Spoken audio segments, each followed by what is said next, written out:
बिस्मिल्लाहिर्रहमानिर्रहीम। शुरू करते हैं हम पाक परवरदिगार के नाम से जो पूरी कायनात को पालने वाला है, इसके अलावा कोई इबादत के लायक नहीं। अच्छा जी डियर स्टूडेंट्स, आज हम डाइजेशन इन मैन का फर्दर पोर्शन स्टार्ट करते हैं। आज हम डिस्कस करेंगे मैकेनिज्म ऑफ सॉल्विंग किस तरह से होती है, खुराक को किस तरह से निगला जाता है। आज के लेक्चर में हम इसे डिस्कस करेंगे। तो फर्स्ट ऑफ ऑल हम बात करेंगे tongue moves upward and backward. Generally देखें तो ये रूफ माउथ का रूफ यानी माउथ की छत है, ये टंग है और ये बोलस है जो कि छोटे छोटे खुराक के जर्रे बन चुके हैं।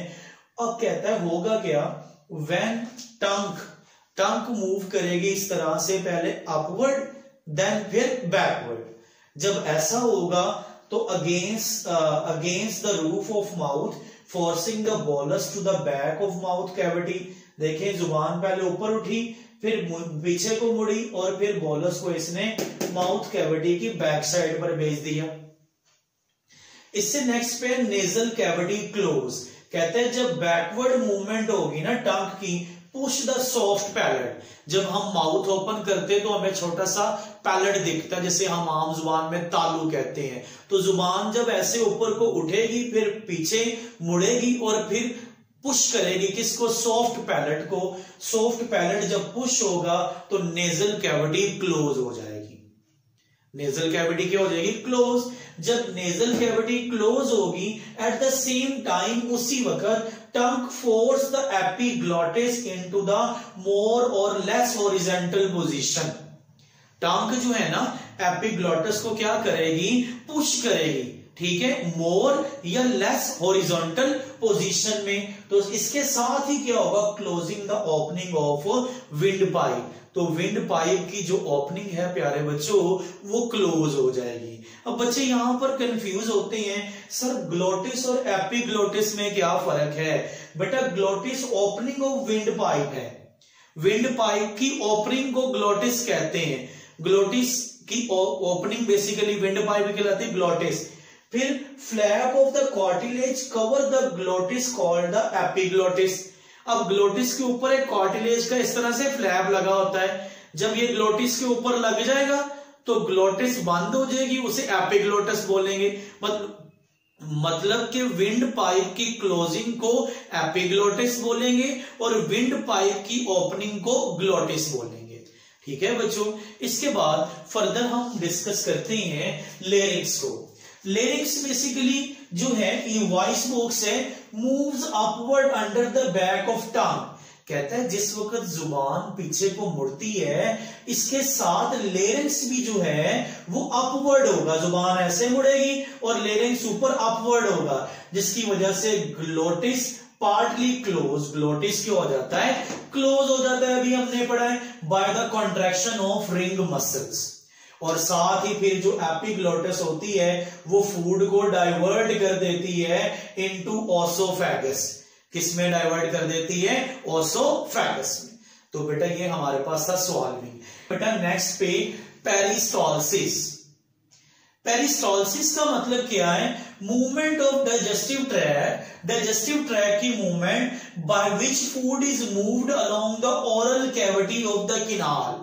ओरल कैविटी माउथ को बोल रहा है, किनाल के साथ साथ फूड जो मूव कर रही है उस मूवमेंट को पेरिस्टॉल्सिस कहते हैं। पेरिस्टॉल्सिस में बेटा दो तरह के मसल्स होते हैं जो कि किनाल के अंदर इन्वॉल्व होते हैं। किनाल में दो तरह के मसल होंगे, लॉन्गिट्यूडनल मसल्स होंगे और सर्कुलर मसल्स होंगे।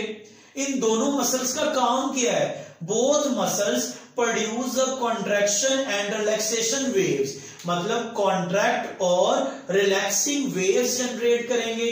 फिर दोनों muscles squeezing the food along the canal, मतलब खुराक को धकेलते जाएंगे ऊपर से नीचे की जानिब। फिर peristalsis move present in whole alimentary canal. सारी की सारी एलिमेंट्री किनाल में जो मूवमेंट है वो बेसिकली पेरिस्टॉल्सिस के जरिए ही पॉसिबल होती है। इसके बाद फर्दर हम जरा इसको डायग्राम की मदद से समझ लें। बेटा ये हमारे पास सपोज ये बोलस है, ये बोलस है, बोलस जब जहां से गुजरेगा इससे पीछे वाला हिस्सा कॉन्ट्रैक्ट होगा मसल्स का। जब मसल्स कॉन्ट्रैक्ट होंगे तो प्रेशर पड़ेगा और बोलस नीचे आएंगे, नीचे वाले मसल रिलैक्स हो जाएंगे और एक्सपैंड हो जाएंगे।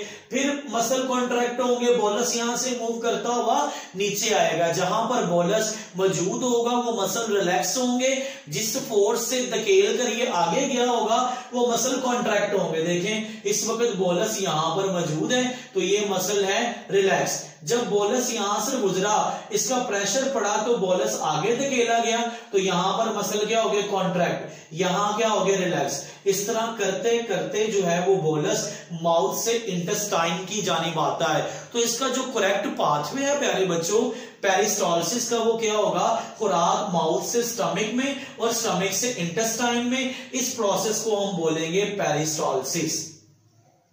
अब एक वर्ड है बेटा एंटी पेरिस्टालसिस, मतलब रिवर्स ऑफ फूड, खुराक का बैकवर्ड वापिस आना, reverse movement of food. For example intestine से खुराक स्टमक में आ गई है, स्टमक से खुराक इंटेस्टाइन में आ गई है, या फिर फूड में be pass from intestine back into stomach और इवन इनटू माउथ। इसके एग्जांपल में बेटा हम समझाते हैं, जैसे वॉमिटिंग कर देना, क्या कर देना, तो खुराक इंटेस्टाइन से वापस स्टमक और स्टमक से वापस किस में आएगी, माउथ में आएगी। ठीक है बेटा, क्लियर है ये पॉइंट। और एक बात यहां पर गौर से सुन लें, यहां पर हमने फर्दर इस बात को डिस्कस किया है कि जो मसल्स के साथ साथ मूवमेंट है, इसकी वजह से पेरिस्टालसिस जो है ना वो पॉसिबल हुई है।